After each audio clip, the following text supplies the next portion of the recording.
Hi friends, स्वागत आहे तुमचं एका नवीन व्हिडिओमध्ये। तर आज आपण उपवासाचे जाळीदार अप्पे बनवणार आहोत। तर त्यासाठी मी इथे वरई छान अशी 2-3 पाण्याने धुवून घेतलेली आहे स्वच्छ, आणि त्यानंतर इथे मी कोमट पाण्यात 1 तासासाठी भिजत घातलेली आहे। तर त्यानंतर आपण 3 बटाटे घेतलेले आहेत आणि ते उकडून घेणार आहे कुकरला। तर इथे मी कुकरमध्ये पाणी टाकून 3 शिट्ट्या करून घेतलेल्या आहेत। तर इथे बटाटे छान असे आपले उकडलेले आहेत।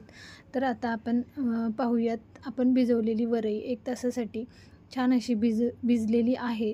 तर त्यातलं आपण आता पाणी काढून घेऊया आणि मिक्सरच्या भांड्यामध्ये छान असं आपण वाटून घेणार आहोत। तर इथे आपण छान असं बॅटर करून घेणार आहे। तर त्यामध्ये मी वरई टाकून घेत आहे आणि आता मिक्सरला वाटून घेणार आहे। तर इथे पाहू शकता छान अशी आपली कन्सिस्टन्सी झालेली आहे बॅटरची।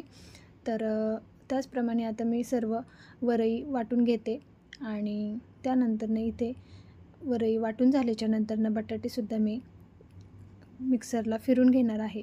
तर इथे आता आपली वरई पूर्ण वाटून झालेली आहे। त्याचप्रमाणे आता बटाटे आपण काप करून घेणार आहे बटाट्याचे, आणि त्यानंतर मिक्सरच्या भांड्यामध्ये पाणी टाकून अंदाजे पाणी टाकायचं आणि त्याप्रमाणे वाटून घ्यायचं। तर बॅटरला ज्याप्रमाणे पाणी लागतं त्याच अंदाजानुसार मी पाणी टाकून घेतलेलं आहे। तर पाणी टाकल्याच्या नंतर पाहू शकता छान असे आपली कन्सिस्टन्सी झालेली आहे बॅटरची, आणि आपण त्याचप्रमाणे सर्व बटाट्याचे सुद्धा असंच मिक्सरला बारीक करून घेणार आहोत। तर छान असं आपलं इथे पाहू शकता बॅटर झालेलं आहे आणि मी छान असं ते फिरून घेतलेलं आहे। तर पाहू शकता अशी आपली कन्सिस्टन्सी झाली पाहिजे बॅटरची। त्यानंतर मी इथे चवीनुसार मीठ टाकून घेतलेलं आहे आणि आपल्याला त्यावर फोडणी टाकायची आहे। तर मी इथे पॅन गरम करायला ठेवला आणि त्यानंतर इथे तेल टाकून त्यामध्ये मिरच्या टाकून घेतलेल्या आहेत। तर आपण मिरचीचा तडका देणार आहोत बॅटरला। तर आता आपण बॅटरमध्ये हे तडका टाकून घेऊयात।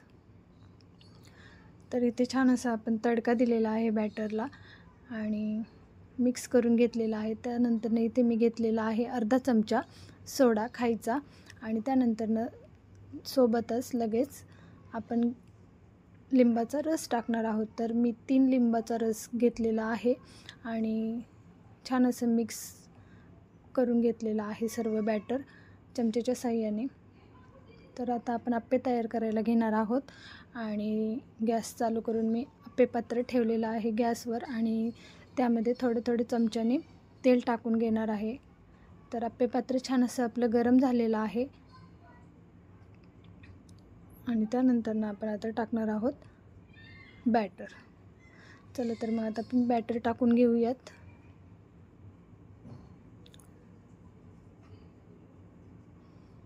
इथे आपलं बॅटर टाकून झाल्याच्या नंतर झाकण लावून 3 ते 4 मिनटासाठी आपण इथे हे अप्पे तयार करणार आहोत। तर 3 ते 4 मिनटं इथे झाकण ठेवून घेतलेलं आहे। 3 ते 4 मिनिटानंतर पाहू शकता आपले अप्पे छान असे जाळीदार भाजले गेलेले आहेत।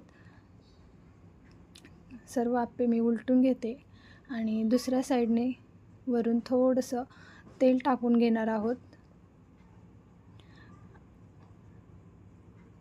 थोडं सर्व अप्प्यांवरती तेल टाकून घेतलेलं आहे आणि पुन्हा आपण झाकण ठेवून 3 ते 4 मिनटासाठी ठेवून देणार आहोत। तर तोपर्यंत इथे मस्त असं आपण शेंगदाण्याचं बेसन केलेलं आहे, किंवा आपण त्यासोबत दहीसुद्धा खाऊ शकतो।